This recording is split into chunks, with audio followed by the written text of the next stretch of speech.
It's often said that elephants never forget, but it seems as if they're not the only animals with an excellent memory.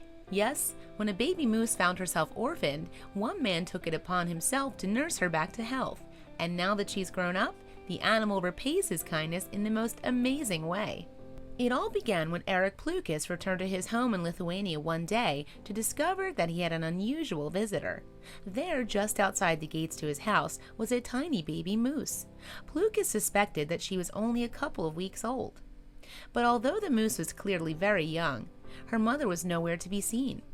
Plucas feared that the adult female had fallen victim to hunters and that the baby had run from the scene, and in any case, it seemed that she was now all alone. In fact, she may have been on her own for a while. She was starved, dirty, sad, her fur was infested with flies, and she was so terrified of me when she first saw me, but was too weak to run away, or to even get up, Plucas explained to the dodo in November 2016. So while Plucas had no idea how, he knew that he at least had to do something to help his animal in need. As a consequence, he scooped up the moose in his arms and took her to his house while he made a plan of action. But it turned out that helping this animal was going to be harder than he had expected. First, Plucas contacted his local animal rescue services. The earliest they could come and help would be the next day. So feeling that the situation was more urgent than that, he then called some of his friends in search of advice. But to his surprise, they chastised him for even questioning how to take care of a starving baby moose. "I was met with hostility and contempt," Plucas revealed. "It is illegal. You should not do it. Let nature take care of it," was all I heard. And despite his friend's words of warning, Plucas was unable to give up on the moose. He decided that he would try his best to look after the creature until animal services could take over. Still, Plucas believed that if he didn't get the moose to eat some food, she would probably die.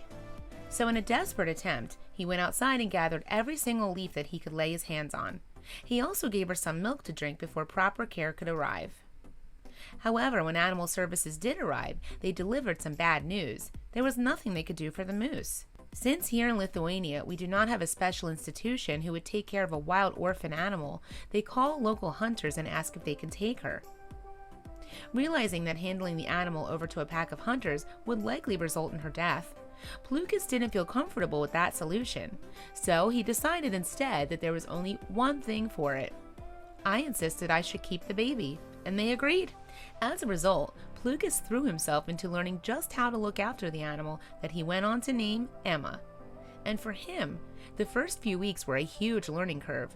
For example, Emma had to be fed multiple times a day. And not only that, but she would cry when her new caretaker tried to leave her side. "She was afraid of everything but me," Plucas revealed. To help Emma settle in, Plucas would regularly spend the night outside with her. No matter what time of the day it was, the little orphan moose would always have her adopted dad close by.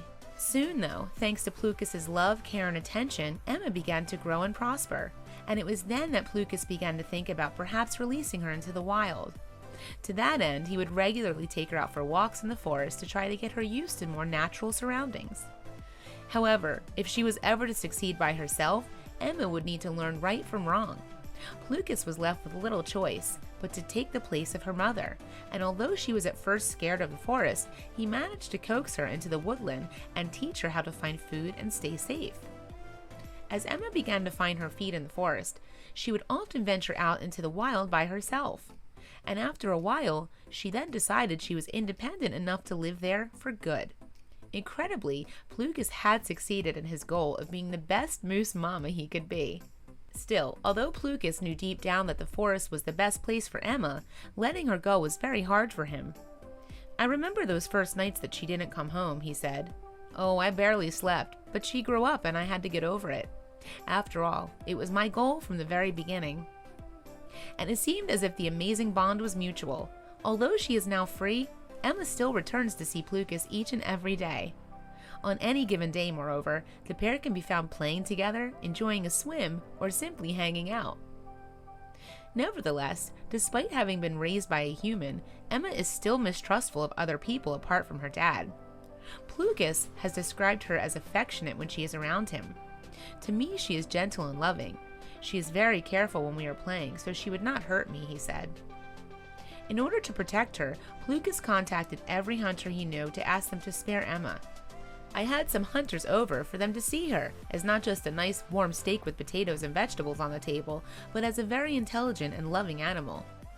Some claimed they would put down hunting rifles for good, and some promised never to shoot a moose again. What's more, Plucas may soon become a grandfather, after he revealed to the dodo that he believes Emma to be pregnant. Still, no matter how busy her life gets, she still finds time to come see her dad. I'm her world now and she is mine, Plucas gushed. Sometimes I wonder, was it me who saved her? Or was it the other way around?